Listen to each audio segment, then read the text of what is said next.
Homeboy, please, right now.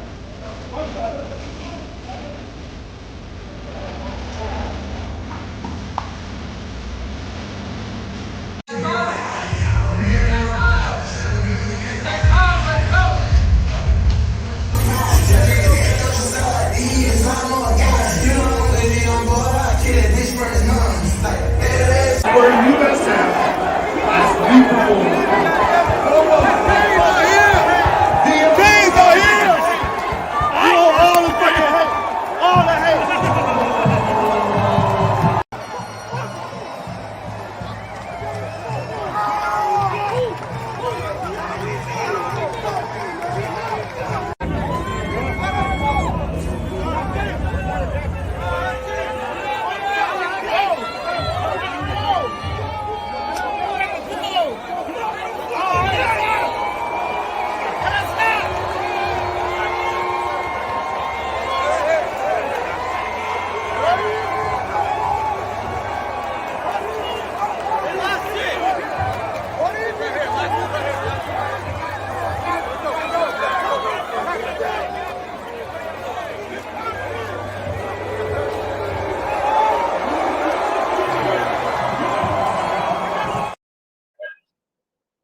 Woo, boy. If that don't get you fired up, I don't know what will, man. What's going on, man? We got 166 in here. Y'all make sure y'all hit the like button and share. Chilling anything with my boy Medi and my homeboy Rich. Yesterday the Canes put up 50 points on a USF team, a determined team. We were there in the house on the sideline. Medi experiences. That was your first UM game? No, man, I was at Louisville last year. And the media, okay, there's a second one as the media at the media. Medi got to experience it. And I'll tell y'all, Raymond James Stadium was packed. It was only one level, one side, one level that looked like they didn't sell tickets to. There was nobody up there. But the rest of the stadium was pretty much full. USF fans, they was on 10, and they had every reason to be early. Their coach was pulling out all the stops, pulling out all his tricks. He had done called his palm reader. He had his voodoo lady on the side. He had his goddamn sorcerer's stick. He had his rabbit's foot, frog legs. What else he had? It was out there sprinkling. Magic eight ball. He had it all out there, man, and they put it all on the line in the first half. I just think it's two things. I don't. Eventually, they were going to wear down. If you visually look at that game, Mario and the staff has out-recruited teams like this. We are visually larger than schools like this and a lot of other schools across the country just because of the type of guys he's recruited. Right.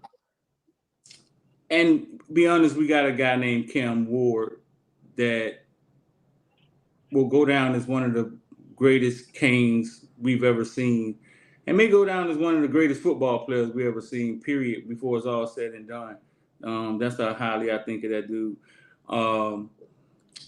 But we did a lot of talking last night. We stayed up about 2 o'clock last night, Medi, with the Villans in the membership. Yeah. 1:45, 2 o'clock, talking to them about just about the game and what we saw and what we think. But Rich, I mean, right off the bat, bro, USF better than Florida? You think they'll beat Florida if they were to play Florida? Oh yes, without a doubt. They're so? tougher. They're tougher, and they have a game plan when it comes to their offense. And I think their defense has some guys. And by all means, Florida probably has more talent, but I think when you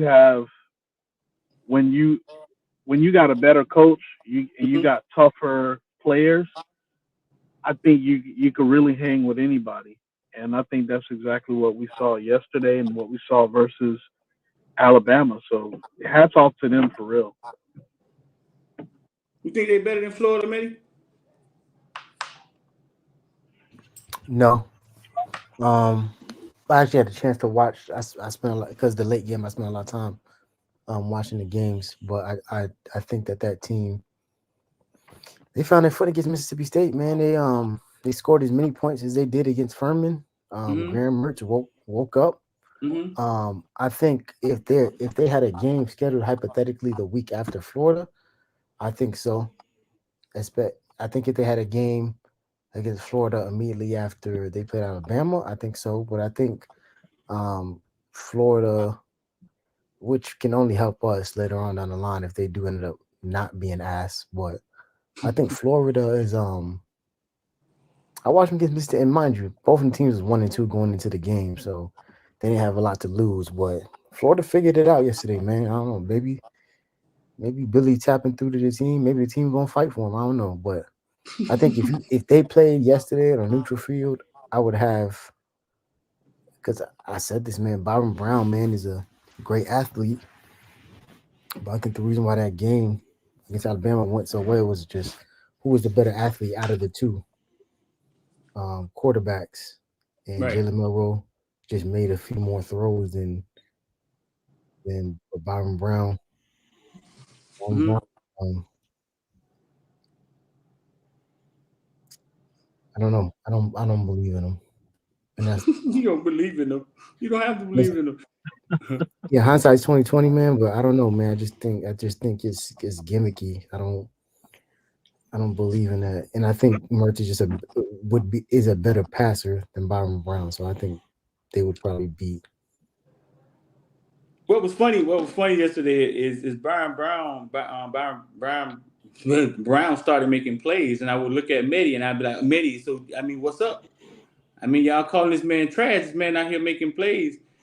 Medi was like, all right, 3rd and 13, let's see what he do. I don't know why we judging people on 3rd and 13, but that was the play. He got sacked. Then they said he wasn't down, and then he got away. But then they called him sacked in the backfield.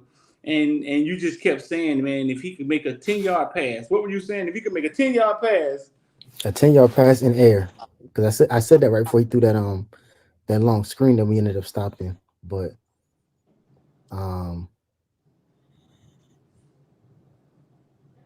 a 10-yard pass in the air. He yeah, was and 19 for 30, 254 yards, no touchdowns, no interceptions. he didn't throw a pick. Oh, the backup did. Yeah, he didn't throw a pick. So we didn't have an Mm. interception the whole game. We did. We had two. We had one. No, they don't do my dog Miles Young like that. Defensive Miles MVP. Young had one, and Meach No, Powell got one. yeah, don't do my dog Miles That, Young like that. that one in the end zone. Yeah, Bryce Yeah. Archie, number 3 for them, threw 2 interceptions, and he only threw the ball 12 times. Mm-hmm. Okay. Hmm.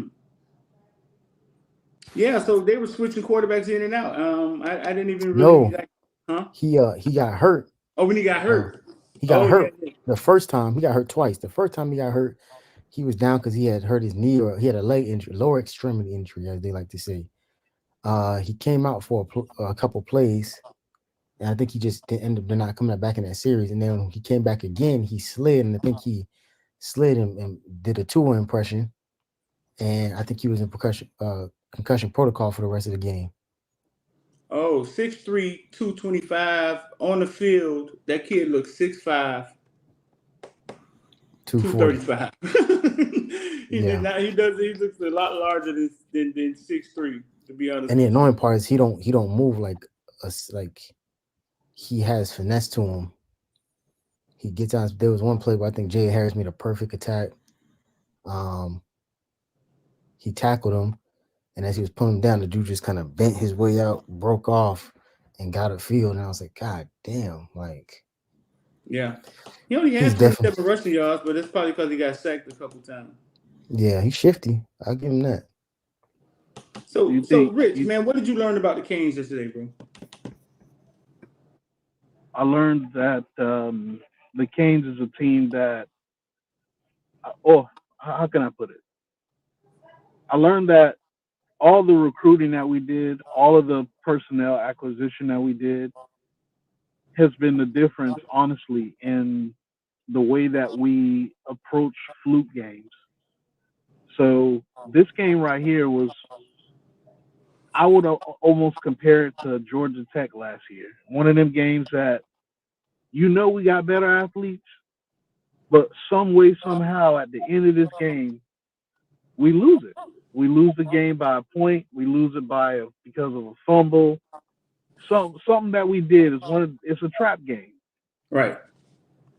And a couple of things I saw was, number one, yes, I'm gonna give Black Jesus his props, but he's not the only one. But having a signal caller like Cam Ward made you think every single time we got on the field on offense that we can score.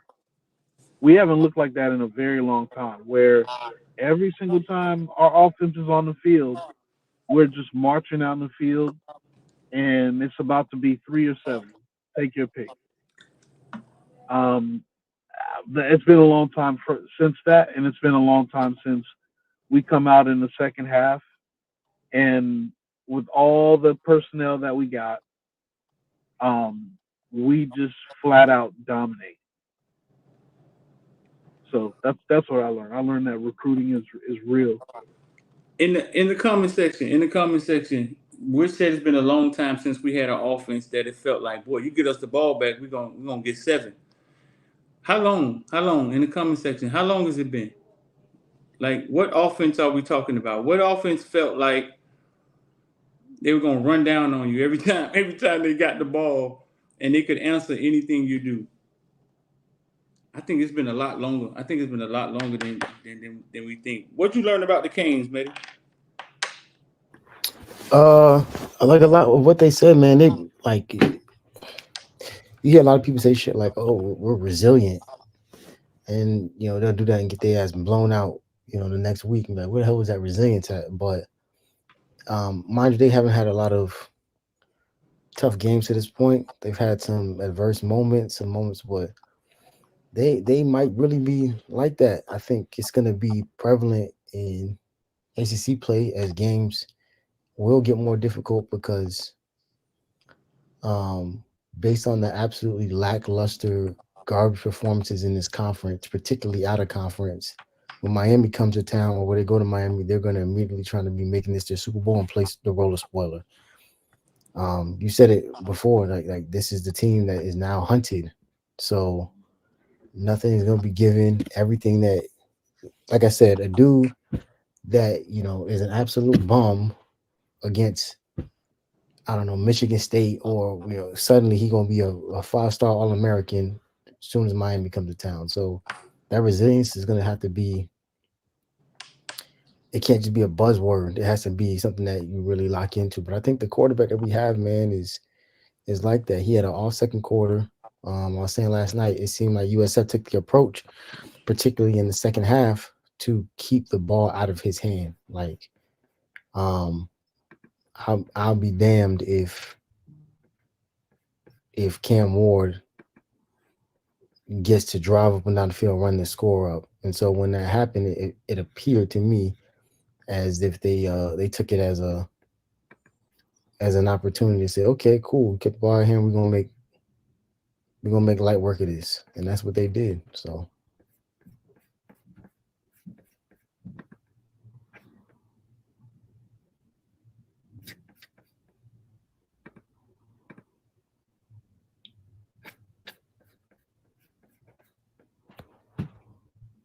now that Street probably get a notification. But go ahead, Rich. He's probably getting ready to check out in a second. But now I was looking at Brandon Took's comment. We haven't had this since Stephen Morris and Jed was here. Man, nothing longer than that. yeah, I was saying last night, Rich. To my point, they had a drive that went 19 plays and 66 yards. It took 8 minutes and 30 seconds, and all they got was a field goal. Yeah.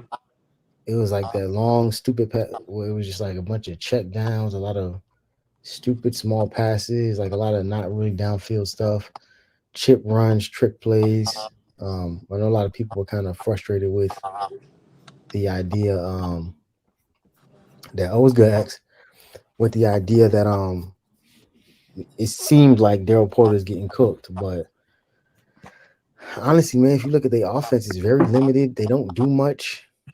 I think I can count maybe 5 to 7 plays in their playbook. It's not very expansive. It seems more gimmicky. And if I wasn't a Kings fan who's seen offenses like this, particularly under, and I love them to death, but Mark Richt and John Richt, I would be surprised. But motion 38, throw underneath, let him get upfield, throw a screen, throw a short hitch, line up with two backs in the backfield and do a QB power run or draw it's like maybe like 7 to 9 plays that they actually ran. And I think that was the frustrating part with Gidry. Just I'm sure DP was tired of chasing that dude all night, but yeah, they were super limited. But His name was Atkins. That dude's been in college football since 2019. mhm. You look him up on the roster. You look at his picture. He looks like the guy that comes and sell you insurance after the hurricane. Like he's been doing it a while, bro. Like, but I look at it like just like last year, the kid that's in the league now for Virginia. Remember they would scheme him open. I think sometimes offense, if you can scheme, you can be successful if you do something well and you're scheming guys open. You just got to get them to the ground, tackle them, get them to the ground, Yeah, and make sure it just doesn't kill you. You feel me?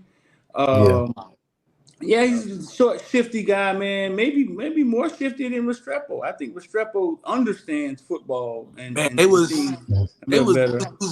using like pick plays to get him open, motion.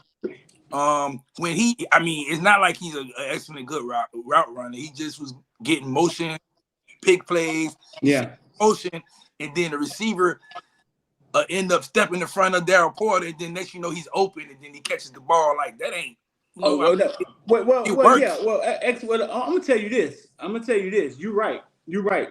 One thing South Florida wasn't afraid of yesterday was being the physical and being illegal. Like when I say illegal, I mean listen. It's almost like, hey, listen, man.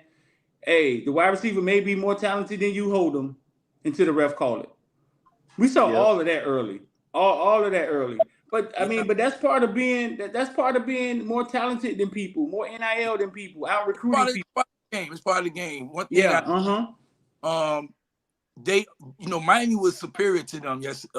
So what they had to do was they spreaded us out on defense, and they was going so fast. And when I mean fast, they was like soon as the ref put the ball on the ground, they was ready to say height. And our defense was still like, hold on, we got to get in place. When you're a superior team, teams who don't got the talent you got, they're gonna do that. And that's why like it worked a lot for them because our defense trying to figure out, oh man, we got to get in. We got to get in formation. Who got this guy, that guy, da da da. They're like shit. Yeah, they going fast. 5 seconds. Normally it go. No, normally the clock will go down to 20. Them people saying hike in 5 seconds. Like shit. I mean, that it's hard to play defense like that. But shouts out to Gilgy, man. Second half, he definitely adjusted, and I gotta give it up to that line. Man, our linebacker group is so fucking good. Like this group is really good. Like Yeah. like Wesley got out. They put in Popo. Popo plays good. Chase Smith comes in there. He's playing good. I'm like, we got 4 damn good linebackers. We love to see it, Chase. Love It's to see it, it's Chase. it's it's another group I also want to give credit to as well. I want to give credit to the wide receiver group too. I think they really stepped up because just like you said, X, they was holding X and Streeter. They was holding our wide receivers. They was holding Horton. They was holding Jacoby George. That's why it seemed like, especially that first half, Jacoby George was in a lot of plays. You would think that he had 100 yards with all the altercations he had. But they played through all the noise. They played through all the holding penalties and all that other stuff, and every last one of them made their mark on the game. Restrepo, George, Horton had a coming out party. Zay is the receiver we thought that other boy was gonna be, man. That's crazy. We all thought Kobe Young was gonna be. He went over there to Georgia. He ain't doing nothing. Zay over there. He over here playing good.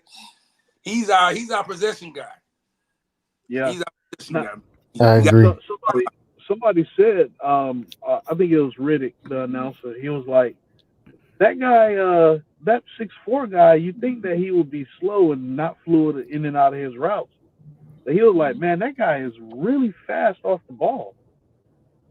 Talking about Horton. Yeah, Zay, shouts out to Zay, man. Again, and Street will tell you, from when we first seen Zay on campus to what we see now, it's amazing, man. He's looking damn good, man. But again, all it took was for him to get a wide receiver coach. Stop yelling at him and show him exactly what you want him to do. He'll do it. So Zay playing good. The tight end room. Oh, I got to give it up to Marquise Bell. Marquise Bell played outstanding yesterday. You would think Jalen Rivers did play because Marquise Bell played just that good. Oh, Markel Bell. Markel Bell. Yeah, he played that. Nah, yeah, Mario definitely acknowledged him in the post game. I got to go back and watch the tape. Obviously, I don't know why, man. When we get these primetime or bigger games, like they take forever to upload they'll upload that damn trash ass Boston College, Michigan State in 10 minutes. But for some reason this season, Miami, all of our games are taking forever to load. But I got to watch Markel Bell again. Yeah, it was hard to see him, but I know on that one play where Cam threw the fade ball to X and he told the dude he was too little. He threw he had a really good block, like a really defining block on that play. So yeah, Markel Bell definitely is taking a step, which is what you want to see for a guy that's gonna probably end up taking that spot next year. Yeah, he definitely. I mean, if he keep playing like this, he's definitely left tackle number one. But I heard two tales. I heard earlier he was struggling a little bit earlier. Because we were talking about it in the Discord. Yeah, like in the FAMU game and the Ball State game. FAMU game he struggled a lot. Ball State game, he has like a few bad plays, but then he did good the rest of the game. Then yesterday he played good. Like I didn't see a bad play from him. He was blocking their end, and it's crazy because their end was damn near almost like 5 yards away from him. So it's like he just speed rushing and he was getting there. I'm like, oh, okay, shit. His kick step getting better. His hands getting better. He did a damn good job, man. I mean, yeah, because just imagine, and I'm like this, like Rivers wasn't even playing. Imagine if Rivers was playing, you know what I'm saying? The O-line would have blocked probably even much better. But he doing so good. check me out. We got 700 in here. Y'all make sure y'all hit the like button and share. If you want to become a member, man, the link is in the description. Should be in the description somewhere now. But if it's not, man, we'll put it in the comment section. A couple of numbers, man. 24 for 34, 404 yards. Cam Ward, 3 touchdowns, 1 interception. That interception probably more on Jacoby. Jordan Lau led us in rushing, 6 for 104 yards, average 17 yards a rush, but we know what that's about. Damian Martinez, 11 for 31. AJ Allen, 3 for 9. Damian Martinez, then you got Isaiah Horton, 8 for 108. Isaiah Horton, we heard all offseason him and Cam Ward was working together. It's starting to come to fruition. But here's a significant one. Xavier Restrepo, 6 receptions, 99 yards, and a touchdown. Yeah. And then Sam Brown, 2 receptions, 75 yards. What about Arroyo? What was Arroyo's stats? 1 catch for 17. Yeah, well, 2 for 25. Lofton was 1 for 17. Damian Martinez had 2 catches for 50 yards. 50 yards, yep. Cam Ward threw the ball to 9 different people. Last year we didn't even know we had 9 different people on the offense that catch the ball. Yeah, we only thought we had 3 receivers. Now we wasn't even sure that it was 9. We used to have to check and see if they had hands on the roster. Be like, he got, okay, no, he can't catch. He can't catch it. They don't throw the ball to him. Like wasn't even sure we had 9 different people available to catch the ball. Like routes were like 1.5 person per route. Oh man, the one play. I think the one bad throw I seen Cam make yesterday was the one when he threw to Chris Johnson. Like he threw it up in the air instead of just driving it down the field. Chris Johnson, soon as he broke the line of scrimmage, he was already he left to do it. He should have just gone. You did. So here's the scene, Mehdi. I mean, Rich. Me and Mehdi standing on the sideline, right? Mehdi be so fired up. He be so excited, dog. When he be on the sideline, he be throwing me off like a mug. Mehdi said, Chris Johnson out. What you say? He out wide. They should just run him deep. That's what Mehdi said before the play happened. He out wide. They should just run him deep. And they just run and go. And he ran past that dude so fast. Cam, I don't know if he could have thrown the ball long enough. He was gone. He was wide. He literally, dog, because we were watching from the sideline. He was wide open. I don't know what it looked like on TV, but he was wide open. Done ran past that guy. Yeah, no, it looked probably the same thing y'all saw.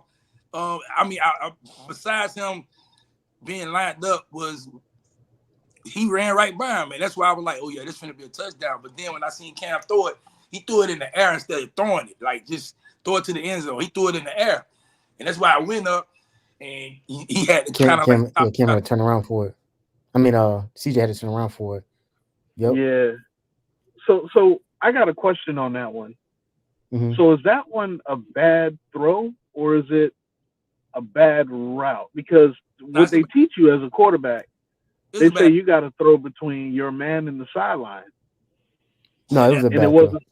I mean, the ball wasn't close to the sideline. It was in the air. It was like probably by the hash, if anything.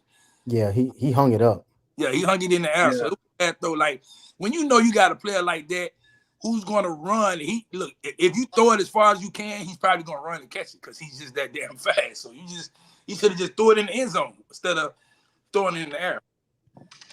Good. Shout out to LNV in the house, man. LNV, shout out to LNV, man. Very, very helpful. LNV was good. Salute.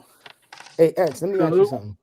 Hey, Street, if you gotta go, let us know. But X, let me ask you something. You think our DBs play bad? No, I think again, I don't think our DBs play bad. I think they did enough because they was so stretched out. When you have a running quarterback, you have to kind of have your linebacker spy and stuff like that, which leaves the field open. You know what I'm saying? So as you can see, if you watch the game, every time Atkins is getting the pass, he's either running in motion and stuff. So next you see Darryl Porter trying to chase him. They say height, and Darryl Porter's kind of behind him already. Easy plays, you know what I'm saying? So I don't think our DBs played bad. I think they could have played better, but I'm not disappointed because I know when you play an offense like that, man, it's hard to cover. Like they cover, I'm talking about from sideline to sideline, and then you got 2 linebackers got to focus on the quarterback, and then next you got a guy running in the middle of the field. That's hard to cover, man. If you look, I was in and out. I was watching both games. I was at Tussie's upstairs watching the game. I'm watching Tennessee and Oklahoma. Tennessee did the same shit to Oklahoma. Spread them out wide. Oklahoma didn't know what. They run the veer and shoot offense, which is, if you remember, that's where Coach Golish came from. He's a Josh Heupel disciple. That's why the defenses look the same. I was gonna say the same thing. If you pay attention, it looked like in their game prep, they probably went all the way back to spring game because I remember we told y'all like DP never allowed a touchdown all year last year. He still hasn't, but in the spring game, when you saw Isaiah Horton score, that's how they did it. They motioned Isaiah Horton from Cam's left to his right, and then he just ran a simple little screen underneath, and DP was following him in man coverage from the boundary. So it looks like they went back and really did their research on like where could we find exploits and that was a large part of it. Just, hey, we know 38 is a solid receiver. He been in college for a long time. He gonna catch that ball. I saw him in pregame catching one-hand passes, like Odell Beckham, all kind of stuff. Like, so he's a talented guy. But at the end of the day, you know what I'm saying? I think he had like 125 through the air receiving, which is basically half of the receiving yardage. And then don't forget they got most of their passing yards on that last screen in the second half. I mean, in the second quarter. Yeah. They got screen 70-some yards on that one play. Right. There was another play when this is the thing that I sometimes Gilgeous irks me. He'll call a scheme where he'll have the defensive ends doing stunts and stuff, and it's supposed to detour that running back coming out the backfield so he don't just run freely. The damn D tackle is not getting there fast enough to kind of, get him out of his route. So sometimes I'm like, yeah, we might have to stop calling that play. You know what I'm saying? Right. So listen, so we opened up the phone lines with the phone lines. We allow the villains from the membership to come in and ask questions. And we got one in the back. He gonna come in and ask a question. Lexi probably gonna have 5 questions, but we're gonna limit them to 2. You know what I'm saying? And that's the membership. Our villains is the membership. For the people who don't understand, the villains. The villains is a play from Caneville, Footballville, Vill. We spell it A-N. We took out the I. That's just where the play villains come from. I mean, I've heard a lot of weird stuff, man. With people. Yeah, I've heard a lot of weird stuff and us using the ninja but no, man, the villains is just a play off the word villain. So I'm gonna bring Lex in here from the membership. Lex, what's going on, bro? Good afternoon, y'all. You got a question for us? Got a question for us, man? Yeah, I had a couple questions, but I had one take if I can briefly, First of all, discuss it real quick. let me announce you to the people. We got 869 people in here. Lex have been saying since the spring or the fall, since we discovered who Cam Ward was in the fall, that we were gonna win a national championship. And he's been steadfast on this, that we could win a national championship. And he was like, why can't we? I don't understand. Like, why y'all think we can't? You know what I'm saying? And winning a national championship is something we haven't been close to. Yeah. But Lex is starting to get closer and closer to being something possible. Hey, so tell me about it, right? Well, of course, I got 2. I think the fans all want to know, right? Like 2 elephants in the room.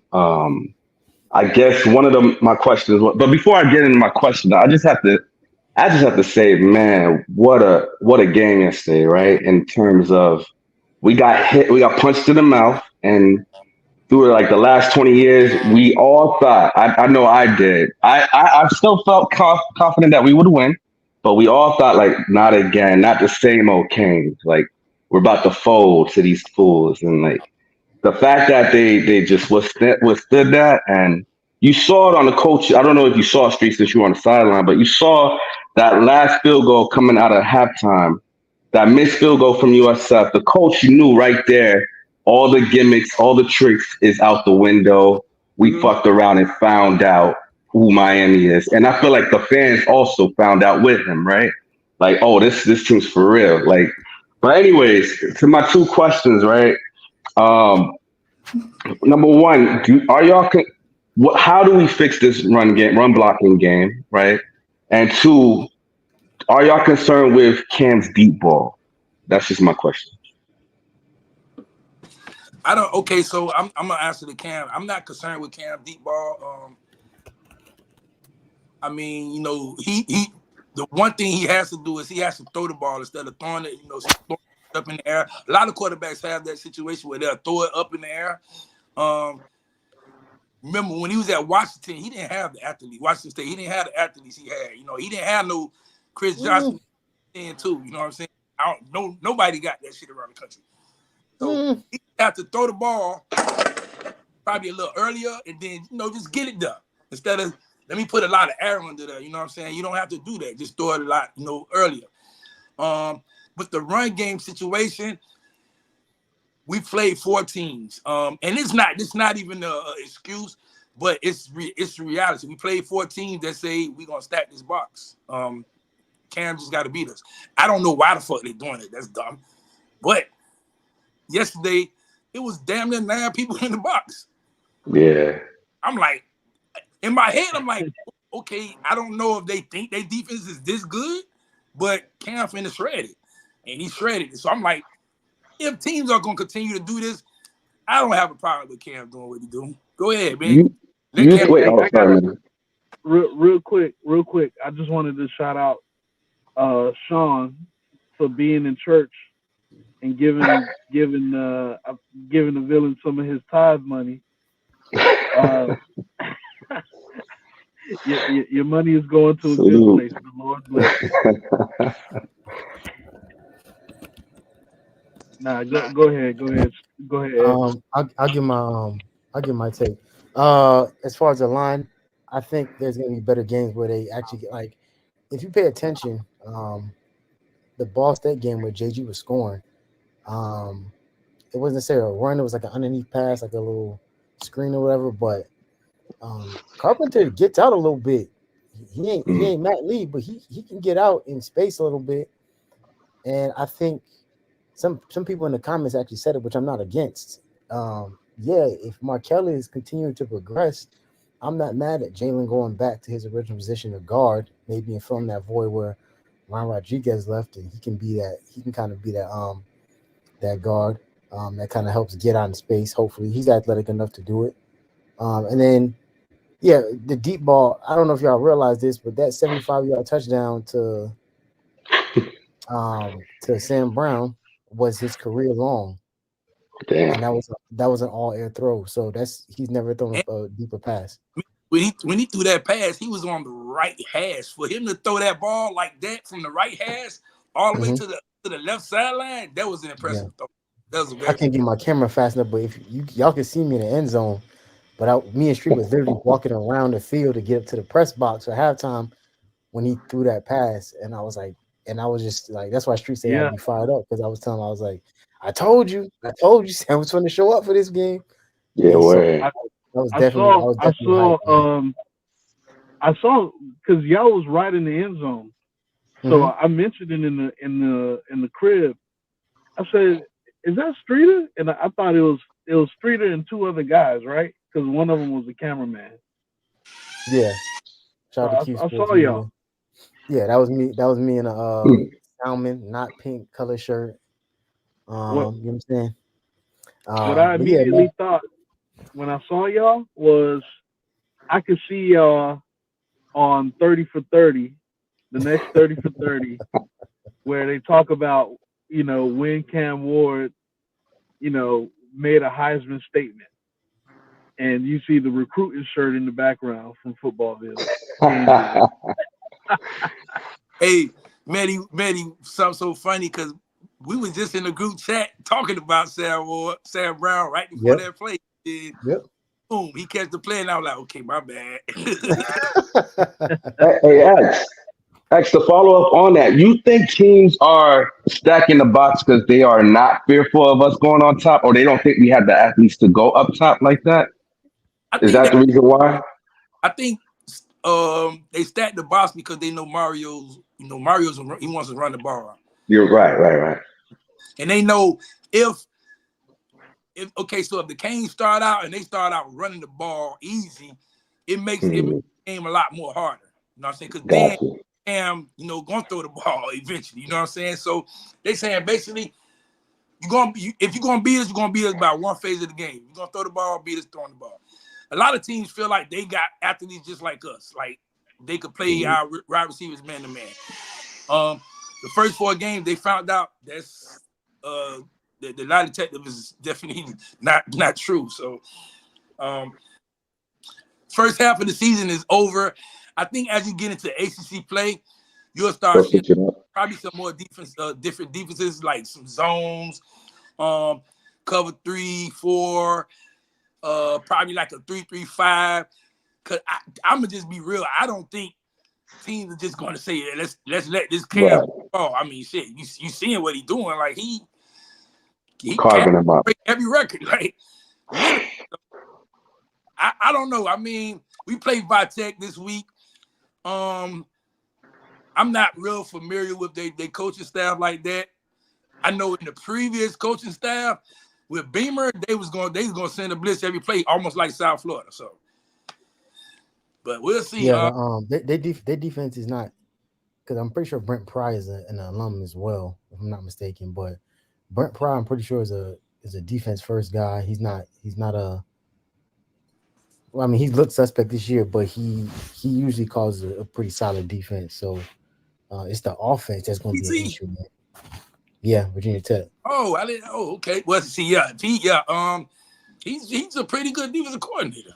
To be honest, pretty good defensive coordinator. I just don't think he, like in years past, they've been used to hoarding that Virginia talent, and since they've had so much change and not too much consistency, they've been kind of popping out to different places. A lot of them actually ended up as Virginia Cavaliers. You know what I'm saying? So, but I know this. He got I'm pretty sure two or three preseason All-Americans that played corner and DB out there, or preseason All-ACC. So they always have pretty good defensive backs. I mean, Virginia Tech defensive backs. They go to the NFL, they be pretty good. Again, I'm just saying straight up, if Virginia Tech is going to continue to do what the previous 4 teams did, then yeah, it's going to be another easy victory. Cam going to do what he do. Like, I just think at some point they got to say, man, let's just let them run the ball. You know what I'm saying? You just going to let Cam just throw the ball freely, then yeah, you're not going to stand a chance. So. Hey, is this Tooks right here? Yeah, what's up, man? What's good, man? Chill. What's going on? What's up, y'all? Tooks is another one of our villains from the Discord, man. From the villains. So yeah, let us know your take, man, and what questions you got. Well, my first question is, how y'all feel about Jordan Lyles? Because we was in the Discord a couple of weeks ago, and Streeter was kind of hitting at it, but he didn't really want to say it. And I was kind of calling him out because I wanted him to say it, but he wouldn't say it. I'm starting to feel like Jordan Lyles is our best running back. He's the youngest. Yeah. He's not really experienced yet. He's still learning. But Streeter was hinting at the shit. He just wouldn't stamp. He wouldn't put his foot on it. But I'm starting to see it. I wasn't there in practice, so I wasn't seeing what he was doing in practice. But I had to, from everything they were saying, I just had to see him take some game reps to see what he do. And now it's starting to show. It wasn't just that 91-yarder he had. It's like he got to do it on the field first. Fuck that practice shit. And he's starting to show. I'm starting to feel like he our best back. Yeah, he's probably our best natural back running back. We know Fletcher. He's a downhill runner. You know what I'm saying? He just wants to get the tough yards and run through you. Martinez. I'm still like I've seen him run good, and then I've seen him run bad. He's a battering ram. Jay Allen, he's our most shiftiest back. He's our most shiftiest back. The only thing with him is he just can't pass block, which he can't stay in the game because coach wants his running backs to pass block. And then Chris Johnson, they just trying to figure out how to get him the ball wherever he's at, you know what I'm saying? Which I think is good to give him the ball in space until we figure out, a better running scheme for him. But yeah, Jordan Lyles is definitely our most gifted running back, like natural runner. You know what I'm saying? Who could do like every phase of the game as far as running the ball.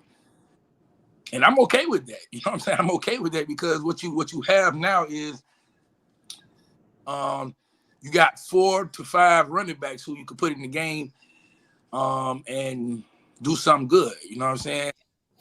Last year, man, in the last couple of years, we'll start the season with 5 running backs and we'll end with 1. So I'm okay with it. Like, I'm not worrying about the running backs. I want those guys to be healthy at the end of the season because that's where we always fuck up at. We don't be healthy. We have 1 running back finish the season. You know what I'm saying? Well, I got a question. Let me my take real quick, Rich. This is exactly how Mario wanted. Once again, this is what it used to look like, right? A room loaded with different running backs that all have different aspects of the game that you can hone in on, but you can't necessarily plan for, right? We saw the running game struggling pretty bad first half. Like I think they were at one point like 16 yards rushing in the first half. That's it. And then I like AJ Allen because AJ Allen kind of gave them a change of pace, not necessarily as a runner, but just uh, underneath screen stuff. You know what I'm saying? Trying to get him in space, even Lyles. Because he gave, he had that play guy called back with the play that Cam went down with the knee, just kind of knowing, let me pop out. And you can see the improvement where, to your point, Tooks, where, well, I think it was 2 games, a FAMU game, he was trying to run and he stopped short and missed the first down. And this one on the little backwards pass that Cam kind of spouted out to him, he knew to get past the first, with the ball by a couple yards so that it wasn't even a question. So that growth is happening, and you see that back breaking 91-yard run is how it's supposed to look. Like you're supposed to have guys that, they're not necessarily starters per se, maybe not in second, third string, but when you put them in the game, late game situations, you can sub out all your starters. That guy can go and really because we were sitting there, me, Capo, we were like, hey, 40 points, we good. And then Cap was like, no, I want 50. And then he ends up busting that run off. Once again, we stand in the end zone when it happened. I couldn't get my phone out in time. But he ends up, busting that run off. And that's the type of plays that you want. That's because this is the type of stuff that y'all would have wanted. And then Mario gonna take a knee, run the clock out. Mario making it kind of clear, like, hey, fuck that knee. I'm trying to run it up on people, man. I'm trying to make our case to the nation that we one of the best 4 teams in America, best 8 teams, best 12 teams. So yeah, I think Jordan Lau is definitely in a position where by season end he could mess around and be a freshman All-American. I would think with that game yesterday, he definitely just popped on somebody's radar for that accolade. I'm not ready to call him the best running back yet because I just think that our running game still has so much more. Like I think we're gonna get to a point where we wear teams down, where you're gonna start seeing the beauty of having all that depth. And so I think right now he's trending, and it was funny because Street kind of was like, when he hit that run, he was like, man, someone had to jump in that portal. I ain't gonna say what name he said, but he's like, somebody got to jump in that portal. And I was like, that's crazy to think about, but yeah, it's just attrition, man. I mean, it's attrition. I mean, when we keep talking about number one recruiting class, number one recruit, Can't keep now all you on. got depth. Yeah. Yeah, now you got depth. They got quality depth, and now you got competition. And now kids can leave. These are not the days where you could stack a McGahee Gore and Gore's on the bench playing with his gloves, waiting for his chance because they can leave.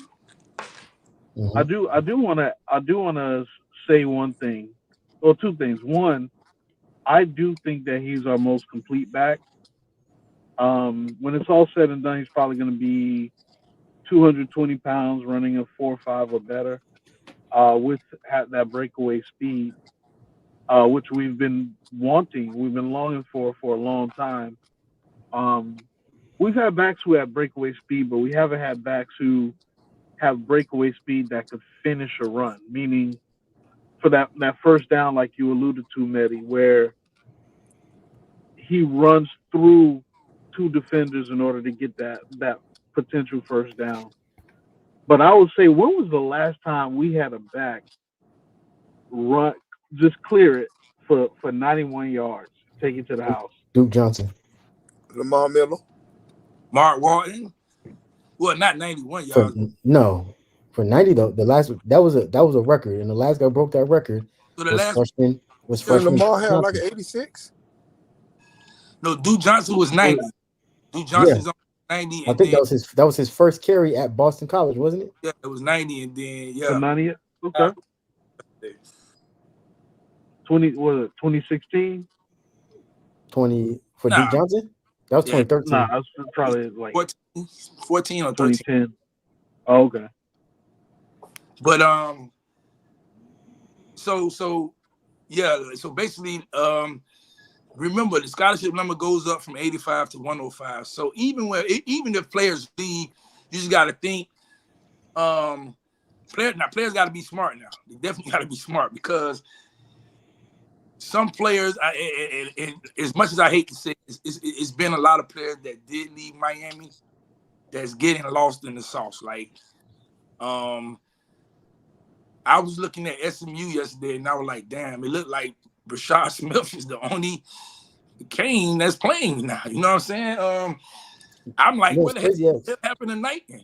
Looking at John Chaney, he's at Louisville. I'm like, well, damn, he's not getting a lot of burn. I'm gonna just tell you, sometimes, man, it's better to stay where you at, man, and fight it out. You know what I'm saying? Because it ain't always green on the other side. Allen stuck it out, and it's a roll for him. Mm-hmm. Like I said, he look at Zay. Look at Zay. Now, I mean, Zay Horton, and I'm gonna just be honest. Zay Horton had every reason to leave, and he stayed. He like, man, I don't care who y'all bringing in. I'm gonna stay and I'm gonna fight it out.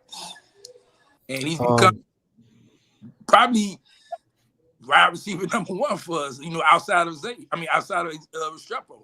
So what do we do with Horton right now? Do he eat into some of George reps because he's hurt and he's just producing more than George? Or do we ride this little wave?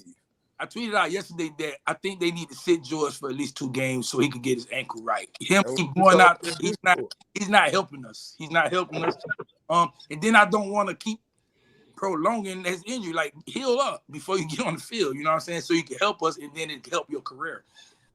So that's me. If I'm the coach, I'm like, George, we're gonna sit you for a couple weeks. You know what I'm saying? Probably a week and a half till you ready to go. You going out there and you're not 100%. Every play you coming off the field, you limping, go get healthy. You know what I'm saying? Or we were talking in the Discord last night. Or they can put him like on a pitch count. He can dress. We can put him out there, see what he got. The moment he tweak his ankle, go sit your ass down. And, you know, just so he's available if needed. But it ain't no point. That's what I'm saying. Also, we know George is game ready. We know if he's 100%, he's game ready. What we need to focus on is basically, you see what they're doing in the running back room. They're getting all those running backs in. So when they come and they need to be called on, they'll be ready. You have 3 other receivers. You have JoJo, Nikar, Chance Robinson. We need at least one of those guys to be game ready late in the season. Yeah, let's start developing them. You know what I'm saying? Right. George, we're gonna sit you right now. We're gonna let these other guys get some game time playing because we might need them in the end of the season. That's what I'm saying. Like, you can't just say, hey, George, keep going out there. You hurting us. You hurting yourself. And I said that yesterday watching the game. I'm like, at this point, he might just go sit down because he ain't doing that after every play. He running back to the sideline. I'm like, bro, just go sit down somewhere. Yeah, I agree. I think, and I said this in the beginning of the season before the season started. That's the kind of the beauty of it, where running back is a physical position by nature anyway, so you got to have a rotation of backs. But for receivers, they're usually your prima donnas, the divas of the team, and it gives the guys who don't get reps, they kind of chomp at the bit. I know Street said he talked to Salah recently, and Salah is kind of like shit. All JoJo Shamanai homies, hell, even Zaquan is getting reps, and yeah, like JoJo's kind of chomping at the bit, like he wants to get in. So yeah, we at a position now where our depth looks like, yeah, if Jacoby George sits down, there's a strong possibility that Zero comes in the game and Zero not trying to come out. Zero, like I seen one play, he went in there and ran, and he was called, and they put him out. He was mad as hell. He was pissed, because yeah, that depth is getting to a point now where. But like I said, season's still early. We only officially a quarter of a way through the season. I'm not gonna say a quarter because I think our season goes longer than 12 games, but quarter of the way through the regular season. The first quarter of the season is over. Yeah, and if you remember about this time last year, this is when we started seeing a Ruben Bain show up. You know what I'm saying? This is when we started seeing a lot of these guys start to show their it's like, okay, Miami might have some things to work with. I'm seeing guys like Popo starting. I thought Popo was going to get kind of like But Popo's starting to pop, man. He's starting to show exactly what he was. Popo Um, gonna kill. yeah, Frederic, I'm this close to calling that shit Frederic. That man was clamping shit yesterday, man. Yeah. I'm talking about jersey all messed up. The receiver to pull his shoulder pad off the jersey. He trying to hurry up and scream to the staff, "Hey, hurry, put my shit back so I could." He is in a like 3 yards. Bro, yeah. He is at a point where this is not a young dude, but Jaden Harris, that motherfucker's a pleasant surprise. And X, I know you wasn't high on him before the season started. Yeah, that motherfucker balling. I wasn't, because I felt like every time he got in the game last season, I was like, oh yeah, he's not doing nothing. Yeah, because they kept trying to compare him to Cam, and he wasn't no motherfucking Cam. But what he doing this year, that nigga playing good. Cam is a ball hawk. Jaden Harris is starting to show himself as a in the box safety. That dude, there was a couple times me was just like, yesterday, like this dude comes, he's like a fucking missile flying around. Sometimes he'll come down that box so fast. His speed, like, sure. Well, yeah, it's like it's like for everything that he lacks for being a ball hawk, he makes up for in physicality and speed. And speed coming down the box. I still think Cam might be a little bit faster, just the way Cam used to break on these balls in the air. Cam instance is way faster. Jaden, you can see Jaden, he's playing because this is what the coaches want him to do, so it's not off instinct. So it looks different than Cam. Cam is like, okay, I'm out here because I know this is what I can do. Like on that blitz when he got the quarterback down, and he sacked the quarterback. That was a play that Cam did last year against North Carolina, and it worked. And I'm like, okay, yeah, Gilgy still got that play. Like, there's certain little plays. I'm like, okay, I see what Gilgy's doing.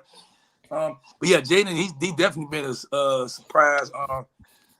Shouts out to the homie DVD for bringing him in. DVD, we ain't want to do that to you last night, man. But no, he was cool, man. We seen him again. He was cool. They was talking, man. So we had to put it on the boys. But like I said, man, X, one of my biggest things. So I appreciate them kind of like taking that villain role. It was very evident from, like I said, from the jump. And you didn't catch it last night when we was in the Discord. Me and Street was walking through the parking lot back to my mother-in-law's car, and we see two people, like a couple, walking through wearing 73. He was like, "Y'all Cooper's people?" And he was like, "Yeah, like that's his mom and I'm his dad." And I was like, "Okay." He was like, how big is he? He's like, yeah, he about 6'5", you know what I'm saying? And I was like, Street was like, I said, Jaden, I was like, not Jaden, Cooper is what it used to look like here. It's like, I don't know how long y'all been Canes fans because y'all from Alabama, but like the way he be on the other people's sideline during warm-ups, looking at people crazy. Right. Every time we got in the red zone, he talked shit. He talking shit to the fans talking shit back there. It was incredible to watch. Close, like he don't care. He was like, man, fuck y'all. He be going off, like, and the fans be going right back with him, like. And when that happens, it's like I don't know whether it gets everybody else riled up around him. That's why I'm glad he played this game. If he sat, it would have been. I ain't gonna say he would have made that much difference not being aligned. It's just the energy that he brings. So Street acts like, hey, who he get that from? And then his dad pointed at the mom. He was like, oh, his mom. And she started laughing. So that was cool, man, to see that at the end of the game, man. They came down for. He definitely those. Isn't it crazy that two people that size make a kid that size? Right? Yeah, like because his dad kind of tall, but his dad ain't 6'5". His dad like maybe 6'2". And his mom might be 7'5". Yeah, he definitely got that Kane blood in him, man. He just but so yesterday, man, Mu Young, he gets the interception, he goes to go there. And then he runs. Oh man. The chain. Look, I've been saying, I say, man, they need to bring the turnover chain back at least. But when I saw it, I was happy, and then I say, boy, Mario is finna cut up. I like Mario. Yeah, finna go on. Boy, I ain't gonna lie. I think Mario need to just let it go. Let that chain come back out, man. The smile on the player's face, the fans, the excitement. Like the game was over and it was still exciting because of that chain. I'm like, man, Mario, if you Smart. I You know, bring X. it back, man. You know, X, because I'm pretty sure it's still in the building. Like they have it still, because I think they bring it out for recruits and stuff, right? Well, yeah, they normally have them like the cases the cases when you go in when you walk into the what you call it, and Yeah. then they doing a little And tour. Yeah, so, they got I think, but it's four of them, right? yeah, it should be 3 or 4. Four. I Hey, But think it's four. if I that ain't was a if that ain't a sign though, if that ain't a sign, let me finish, Street.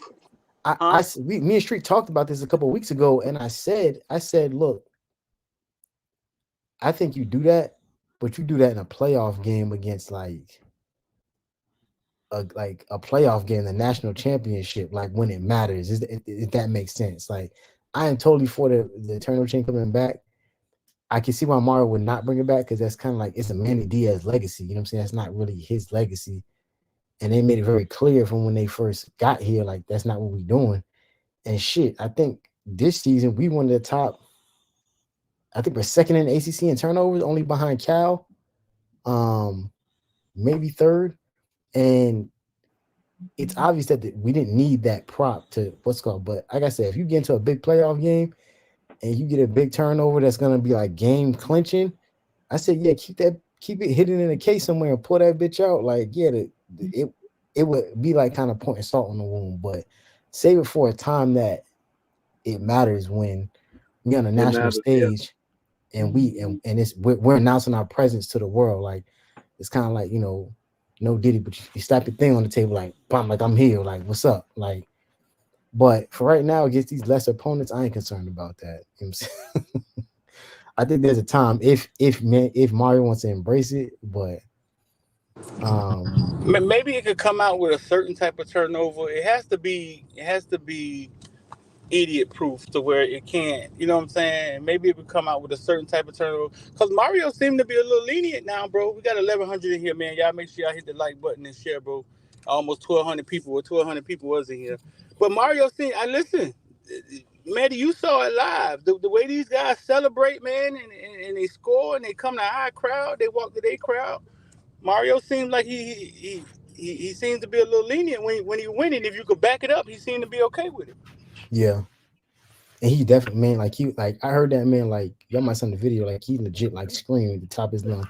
He was like, "Let's go!" Like I've never seen Mario like that, like smiling on the sideline, happy. He was Street kind of called it like he tells all the players, like, "Hey, go and tell all them people thank you for coming out here." Like he grabs players. Sometimes they run to the back too quick, but he really be like he'll grab guys, but hey, go say how them play. And the players will give out gloves and stuff.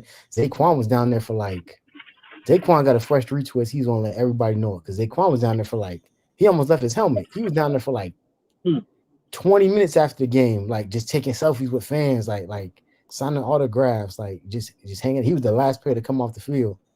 All the coaches, everybody was in the back. He was still out there taking pictures and all that stuff. So you can see, like, yeah, they starting to embrace the community. They really appreciate when y'all come to these games, man. So I know VTech is a Friday night. Y'all shouldn't have shit else going on. X, you tailgating? For VTech game, it's gonna be hard, man, because you know that the kids don't get out of school till 2:30.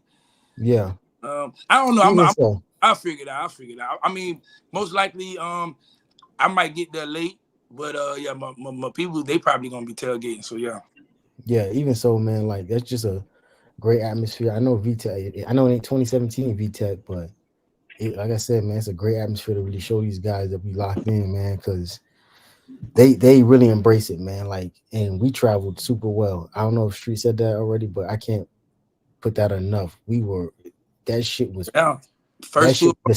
The visitor sideline was packed with Canes fans. Yeah, first 2 road games, Miami showed up. I think from what I'm hearing, we're going to come out. I mean, I think they're going to come out with the black uniforms. And you know how the players feel about it. I guess in the previous years we hated them because we didn't win in them uniforms. But yeah, I know. I think this is a good game for it. 2019. This is a good game.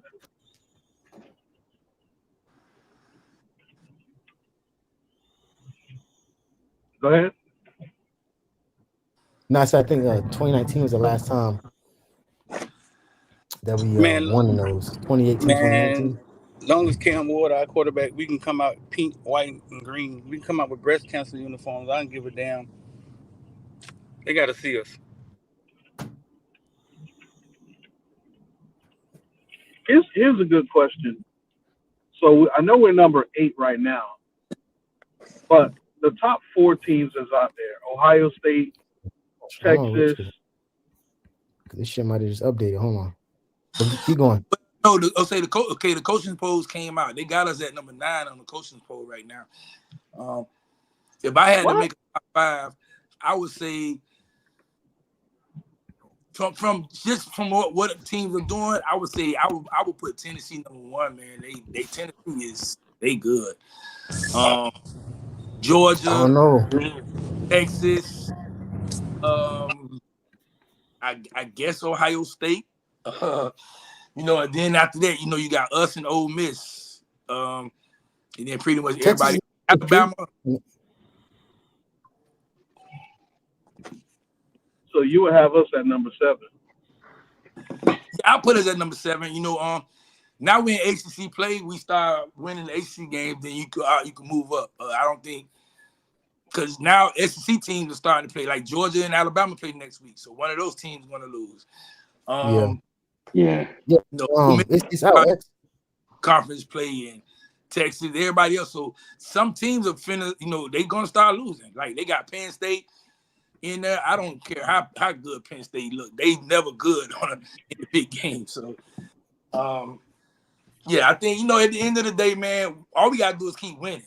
You know what I'm saying? If we keep winning how we're winning, there's no way we can't get to the top spot. Yeah. Yeah, it looks like Texas is now number 1. They jumped Georgia, or they always been number 1? Or is this old? I think they was number 1 last week. Yeah, they moved. Okay, this is old. This is old, but it's showing Virginia Tech on the next game. So yeah, no, it has to be recent because Tennessee jumped Missouri. Missouri should be at like number 9. So listen, let's talk about something before we get out of here. Like, No, this is old because the records are still 3-0, but it just has the team we play next is updated. So it's probably about to update in a minute. hey, Maddie, you can hear me? Yeah, go ahead. Let's talk about something before we get out of here, man. So Clemson has ran the ACC for a long time, and they look pretty damn good yesterday. Man, they look damn good. And I wouldn't want in no other way. I would want to have to go through them. You know what I'm saying? They done little brother us so many times. What's your thoughts on Clemson and us eventually may have to meet them at the end? I'm gonna keep it a buck, Street. You just said something, and I'm riding with that. I think as long as we got Cam, I think we go in the game out with a W. Now, the one thing I think we'll beat Clemson. I think we'll beat them convincingly is because their offense still shitty. You know what I'm saying? They still not doing much offensively. They quarterback, I ain't even gonna lie. I was very high on them coming out of high school, but I was wrong. I definitely was wrong. Not like that. Defensively, they're gonna give us some struggle. But we've known Clemson over the years. They love to play man to man, and I just think anybody who plays man to man gonna get in trouble. They're gonna be in trouble. You giving Cam Ward man to man, he's gonna open you and make you look stupid. So I think this is the one year Clemson can't little brother us this year. They won't be able to little brother us. You ain't gonna do that shit this year. I think Go ahead, Rich. I was about to say, if we play Clemson in the ACC championship, I hope we hold nothing back. Right. That's all I got. Yeah, I was gonna say I got one of my young boys, man. Shout out to him. He a Clemson fan, and he's looking forward like, oh, we gonna see you on Charlotte. I'm like, dog, you need to first learn how to navigate your out of conference schedule because you still got one more game left against South Carolina. You still have to go play which may not be saying much at this point, but you still got to play Florida State, who got some confidence after finally getting a win against arguably one of the best defenses in the conference in Cal, which is crazy. You play bad against bad defenses and good against a good one, which is not saying much because you still got to deal with a tricky UVA team. They still got to deal with Io Manor from Stanford next week. Like, don't just start looking at the ACC championship like it's a foregone conclusion. There are teams that you can slip up on the same way we can, right? So I tell them, I'm like, you better have the same approach we do, one game at a time, man. Shout out Canes for Life. You just said that we just got moved to number 7. This thing ain't refreshing for me yet, but it's like we moved up.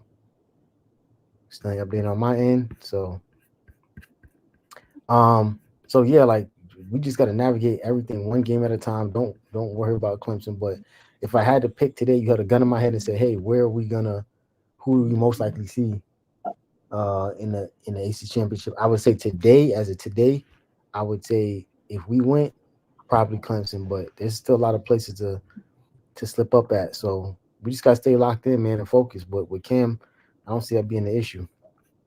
Yeah, they got Louisville too. Shout out to Showboy Kane. They got Louisville, we got Louisville, and they got Louisville before us. So we got Cal. We got, you know what I'm saying? A lot of teams is gonna show up and try to, like I said, play spoiler to us. So yeah, we gotta make this. We can't be convincing. We gotta be able to beat teams asleep and make the most of it. So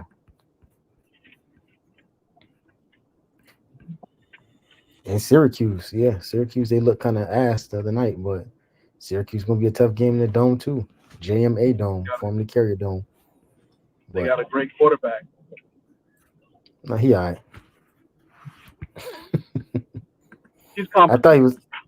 I thought he was great until he played that Stanford team, and I was like, man, what the hell is this? I think did he throw a pick 6 in that game? We talk about McCord. Yeah. He threw a pick 6 in that game. Didn't have a good game. But yeah. He almost threw for 300 plus, but not a good game. Hey, whatever Georgia did to Clemson, add 7 to that.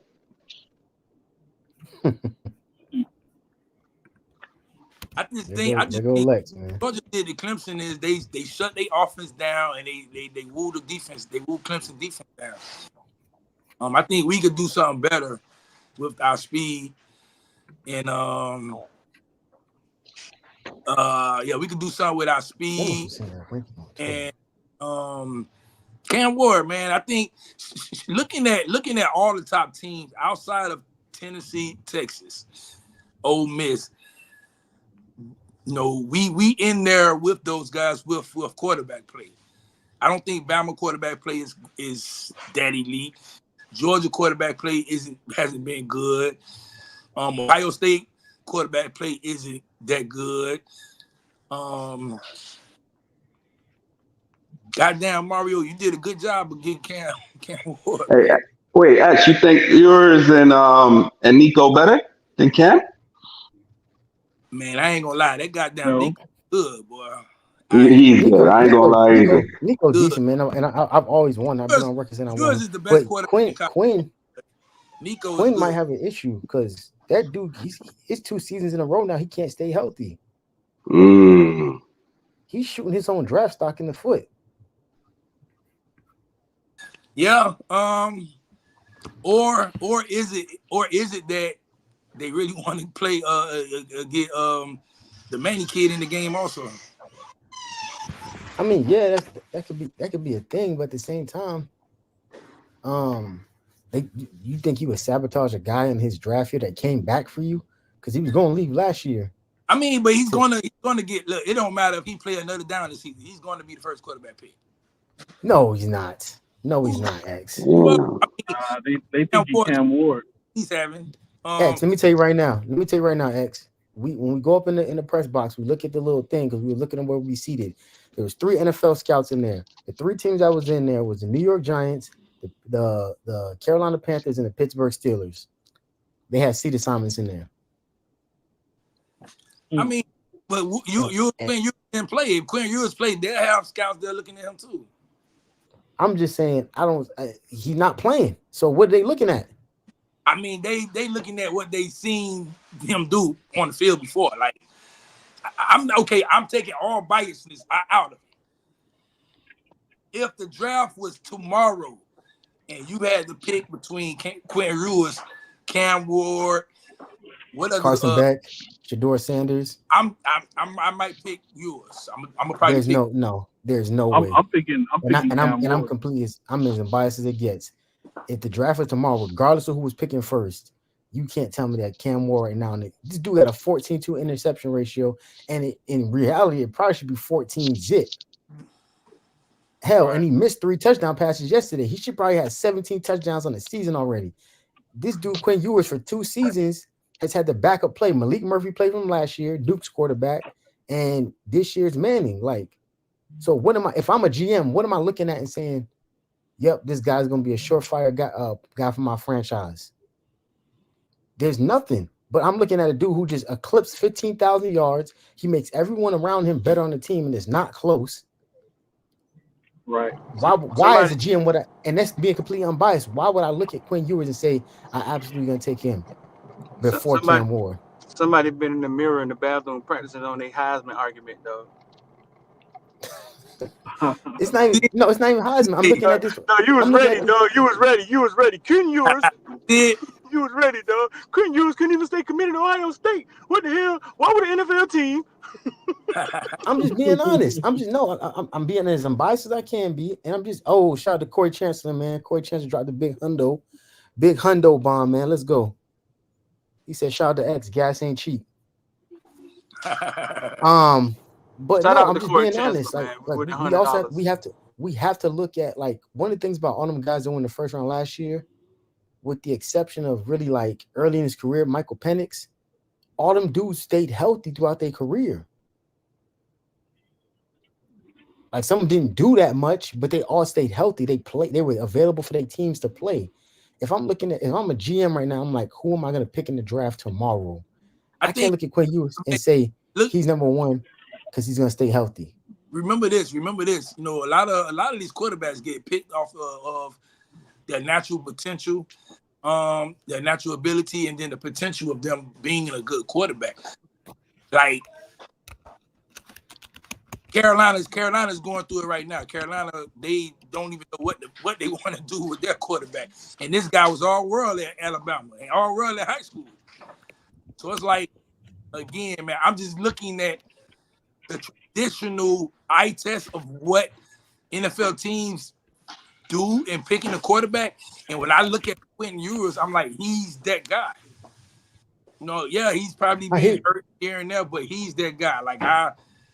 But now, like you said, yeah, if I'm just going off of what they've done so far this season, hell yeah, Cam Ward is the number 1 pick. Easily. Like, that's easy pick. You know what I'm saying? And shit, I wish we could have him for another year, man. God damn. Here's the other thing too, X. Like, in regards to Quinn Ewers, the thing you said about potential, that's why Indianapolis is in the doghouse now, because they drafted AR-15 off of potential. He didn't have the performance or the height to they just knew he could throw the ball 70 yards through the air on a knee. But what the hell does that mean now? Because they getting beat to sleep every week with the Colts, you know what I'm saying? And they got Jonathan Taylor as a running back. So at some point, it's like something got to give. That potential stuff is cool. But if you draft for potential, more likely than not, like every one of them guys that was on that other team, they got drafted last year, because Eric got drafted 2 years ago. Every one of the guys that came out the year before last was shit. CJ Stroud was a potential. CJ Stroud really was like that. He giving Caleb Williams, and Caleb Williams, like, he kind of blowing him off. I'm like, dog, you better listen to what the fuck this man saying, because Caleb Williams is not. He's another potential guy. We saw him regress after his Heisman campaign, and now the Bears are like, man, I don't know. If it wasn't for the defense, they 0-2 right now. Shout out to Tyreek. So that potential argument is good, but these dudes are staying in college too long to be drafting off of potential. Quinn Ewers been in college a long time. Now, I don't think longer than Cam Ward, but Cam Ward has shown I can do it at every single level. Yeah. FCS, transfer to FBS. I didn't have a great team around me. I made them better. You know what I'm saying? You even said he didn't have the weapons. I would argue Kyle Williams and the other guy that came with him from Incarnate Word were actually very solid receivers for him. But now he gets here and it's like a kid in a candy store. Like he got all these tools around him and he knows how to utilize them. I as a GM, I can't look at that and say, give me Quinn Ewers, man. I don't know, man. I can't. The other thing for me is what I mentioned earlier. Every single time Cam is out there with our offense, when we're on offense, I personally thought in this game we were going to have a bunch of 3 and outs, and we were just going to have to score quickly and rely on that. But that didn't happen with Cam. We marched down the field every single time. Every time. You look at that, and you look at the resume. Yeah, he's the number one guy, in my opinion. Okay, so what do y'all say to the people that say Quinn Ewers think coming out of high school is the number one player in the nation? He's been one of the best quarterbacks probably in his age group ever since he was a kid. And then Cam Ward not getting recruited as much, has to go to Incarnate Word. He's a late bloomer or whatever people didn't see. What do you say to the people that says that Clinton Ewers may be a more pure quarterback? Or you know what I'm Biggie, saying? sit this one out, my guy. October, November 2nd, they do play each other. Sit this one out. Go ahead, Street. No, I'm just saying, what do you say to the people that say that way? Quinn Ewers, you know what I'm saying, when you look back and you do research on him all the way, I think he was the number one player in the nation coming out of high school, or number one quarterback for sure, I think. He's been that guy his whole entire life. Cam Ward, not recruited as much, had to go to an Incarnate Word, which we can kind of understand probably why, but was kind of a late bloomer. What do you say to people that have that argument, Mehdi? Well, first of all, he wasn't a late bloomer per se. We didn't know what he was because he played in a high school that ran wing T in San Antonio, which, if you know anything about San Antonio, if you're not in Dallas, Fort Worth, basically San Antonio's a big city, Houston, which he kind of was, Manville, Texas, not Manville, I forgot what part of Texas, but he was near Houston. It's kind of hard to really get that look. And I think somebody said it in one of our discords that area, like, there's a real thing when you see quote unquote feeder schools where schools kind of push guys to certain places. And from my understanding, the head coach at his school ran a wing tee and they kind of pushed running backs and skill positions to this school, Incarnate Word, right? That was kind of like the relationship they had because they didn't have a lot of great players, right?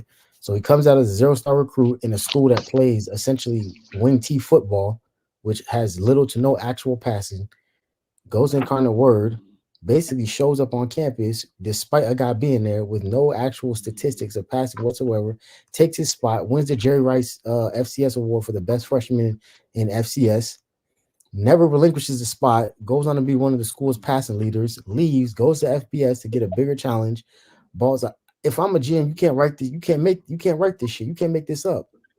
Whereas we've seen almost all these guys, almost every top quarterback that starts out of school in the recruiting class ends up somewhere else. The only anomalies, if that, have been Connor Weigman at Texas A&M and Cade Klubnik at Clemson, and maybe Noah Fafita.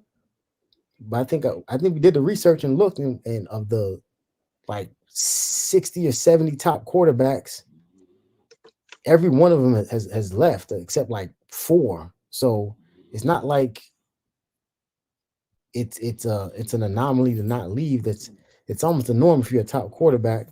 But I'm just looking at Cam's story once again as a GM, and I just see something I could build around. And once again, I'm trying to be as unbiased as I can when I say that, but there's just this story and everything. I think they show that story every time he plays on TV. 0-star recruit, went to Incarnate Word, balled out there, went to Washington State. They show it every week. It's must-see TV, right? If I'm a GM, I'm like, shit, I need this in my building. Right. And I was gonna add to that, right? Like, I think Cam's gonna make NFL scouts, not just NFL scouts, but college teams reevaluate how they recruit, how they see talent, right? Like in the words of Heat, I don't think these guys are trusting their eyes, and I just don't feel like how do you let a guy like Cam slip under the radar? And they did it twice, and that's the NFL I'm speaking of, right? Because if you look at Cam's stats at Washington State, right? Like why isn't he a higher draft, like at least a third, second round pick, right? Like why does he have to come back to college and go to another school and prove it again? Like what do you need to see from this guy? And are you like, is this enough for you to say, yeah, we got this wrong?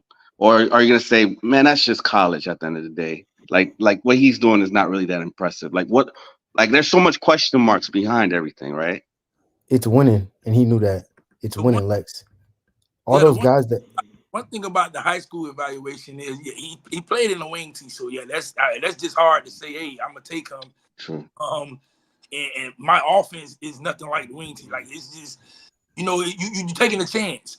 That's how a lot of coaches get fired. You know what I'm saying? You take that. And well, shit, he definitely not a pro style or spread quarterback.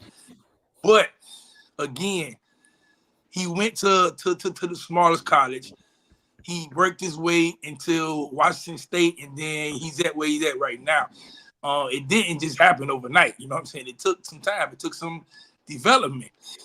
A lot of these other quarterbacks are probably getting more practice and training early on in their career than Cam had. Cam is getting the proper training now, which is why you're seeing he's blossoming a lot more. So, yeah, as far as like you say, yeah, quarterback evaluation is tricky. You know what I'm saying? Especially now, being that the portal is here, it just don't make sense to take a lot of high graded high school kids who probably ain't gonna be at your school next year. You know what I'm saying? Because these kids want to play right away. So, yep. If they don't, when they get there, they're gonna leave. That's why you see Mario playing all these young guys, because they got to get either taped to go somewhere else, or they got to play to stay. That the staff is committed to me. I'm looking at Quinn Ewers right now.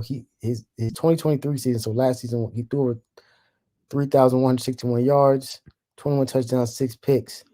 In my opinion, when the lights were the brightest in the Sugar Bowl, 55% passing, 24 for 43, 318, a touchdown, sacked twice. As it stands right now,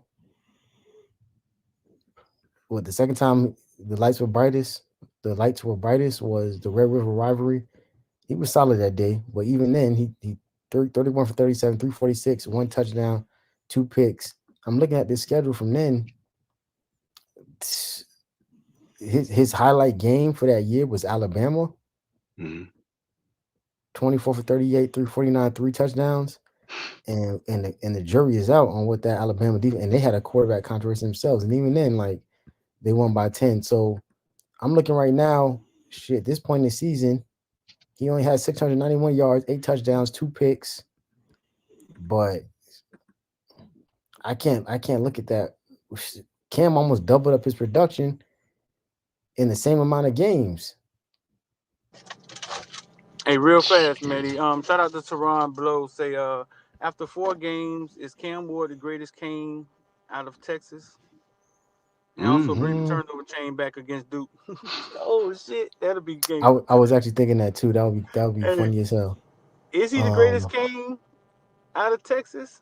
Where DJ Williams from? DJ Williams from Texas? Isn't Alonzo from Texas too? No, Alonzo from Miami. Oh, he's from Miami. Okay. He went to Columbus. DJ was from Cali or something.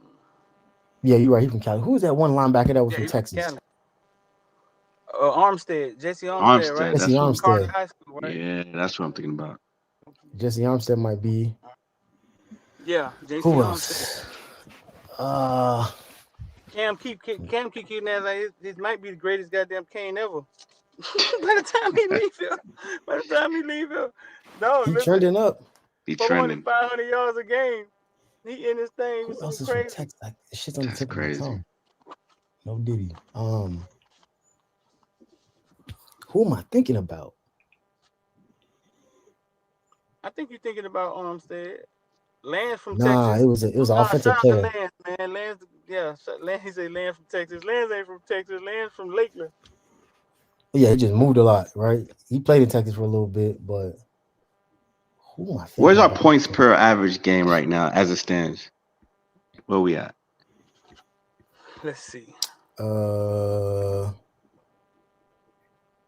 does it stay there, or do you see a decline? Oh, I think I saw it last night. It's 66, I think. They were What? showing it last night. No, average points per game. No, average points, Matty. Like points per game, average. I don't know what Matty thought you said. 52. Damn. 52.3. What? Yeah. Do you see it dropping below 45? Yeah, because the defense is gonna get better. Yeah. The defensive game. No, but below 45, below 45, I don't know, but it's gonna drop below 52. Oh no, for sure. 52 has to be the record, right? It is through 4 I games. think it It's is. a lot of records too. I think we through 4 games. I think we got the highest points ever in history. Yeah, 209. If this hasn't updated yet, did this finally update? No, they people. I don't think we allowed any teams to score over 20. Am I wrong? Like who? No, we haven't. No, right? Nope. We've only allowed Crazy 2 touchdowns. That's crazy. Yeah, 2 touchdowns through 4 games, if I'm not mistaken. Yeah, that's crazy, man. 2 or 3. You said 3? 2 or 3. No, we allowed 2 to Florida and 1 to South Florida. Yeah, 3 That's touchdowns. right. You're right.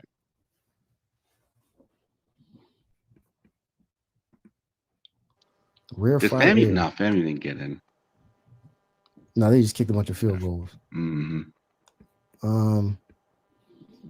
Yeah, but not a, like I said, not a real season starts, man. But the way I look at it, if this is why I'm starting to feel Lex, and you might start seeing me align with your vision a little bit. If that Florida State team last year can do what they did and go 13-0, mm-hmm. and I think I'm trying to keep my biases out this, but I'm just being honest. I think this team is top to bottom better than that team, and I don't think it's necessarily from a talent perspective. I just think it's a mindset perspective. I don't know. I know Jordan Travis was a huge part of their like leadership because he'd been there so long, but Jordan Travis is not even remotely the type of quarterback that Cam Ward is. I think they have similar mindsets. They're alphas, they're leaders, but Cam Ward's just a better quarterback, period. I agree. And I think that's where the difference is. And so that's why I'm starting to feel like, yeah, barring any injuries, wood to knock on, if this team can stay healthy for the most part, this team can go undefeated in the ACC.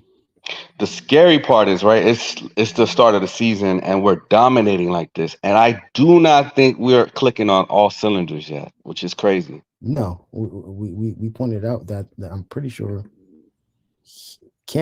I watched Cam Ward miss 3 touchdowns. I watched with my own eyes miss 3 touchdown throws. He missed 1 to X. JG possibly could have been. He could have scored on there was not the interception, but there was like a fade ball that he had that Cam just straight up overthrew him to the sideline. And then the Chris Johnson throw, he missed that one. And he acknowledged that's the crazy thing. In his post game, he really looks at the iPad and he understands like, hey, I missed that throw. And he pointed out because someone asked about, hey, like, is your confidence with JG kind of shaking because he's been kind of slipping a little bit? And he was like, no, it's not. He's like, and I'm gonna throw him that same pass next week against Virginia Tech, and he's probably gonna catch and score. He said it. I saw it in person. So it's one of the things where when you got a guy like that believes in you despite you messing up, because that's just called the spade a spade, right? Yeah. Both of the 2 interceptions that he's thrown have been on JG. The first one, the throw was tip balls high, too. but he tipped the ball up. The second one, he straight up didn't secure it, was bouncing with it, and it bounced right into the damn defender's hand, which I would call a fumble because he made a football move. He did. But the stats call it a pick, unfortunately, so it is what it is. But outside of that, crazy. Well, all right, Betty. I think we've been in here, dog. We supposed to been in here 30 minutes. Been in here an hour and 30 minutes, bro. So let's get out of here. We got 1,300 people in here. I think this is the first time we had 1,300 people in here in a long time. Canes are what 4-0. We've played House of the Blind and House of the Blind Big Brother and Nah, we not doing that South street. Florida was some competition. South Florida put up a fight. They were competition. They did. Florida They really did. wasn't ready. But you can only play who in front of you, bro. Like I mean, I'm not big on that. You can only play who's on your schedule. At the end of the year, they're gonna say you 12-0. They're not gonna put asterisks by anybody's name.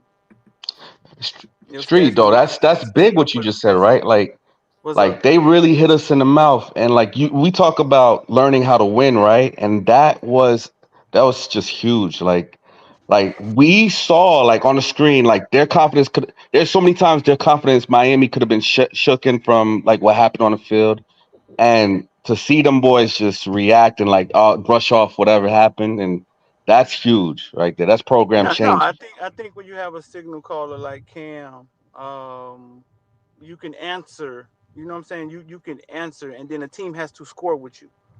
Yeah. So they can do whatever they do. Then they started resulting in kicking field goals. Shout out to their goddamn field goal kicker. Okay? Because come on over to Miami. Respectable. No. I thought that I saw him kick a 57. We sitting there looking at him standing on the logo like he about to miss this shit. And he kicked it. And then the one that he should have made, which is like under 30 yards, he blew it. Crazy. So like no diddy, but like that 57, that 51 yarder, we looking at like they really gonna try this shit. And Buddy hit him, but like, and I appreciate that, but the one that you were supposed to make, you missed it, dog. And I don't know. Right. He got a leg though. I'll give him that. He got that. He made it look respectable. He definitely made it look respectable. So shout out to him, man. And like I say, man, we got 1,300 people in here, man. Y'all make sure y'all hit the like button and subscribe. That's all the free stuff. Investor Die, that's what we trade every day in the Discord. That's scrolling at the bottom. And the Villan membership, man, which I think is the best Kane membership you can possibly have. Hell yeah. Trying to be involved, send us a text 786-405-9499 or it's in the description. I'm about to get out here and go to Adventure Island, man, and eat some, I don't know, elephant ears. Boiled peanuts, yeah, elephant ears. Boiled peanuts. I ain't been in Adventure Island in so long. That's crazy. Enjoy it though. Yeah, for real. No, man. We just they said I was two different kickers. And then they want to go home, so we finna ride out there. But man, y'all make sure y'all hit like, share for us, man, and we'll see y'all Thursday night. They spam in the comments, man. They got two different kickers. All right. Shout out to Grammatica, I guess. Then I don't know why you would switch kickers, but all right, man. We out this thing, man. We'll holler.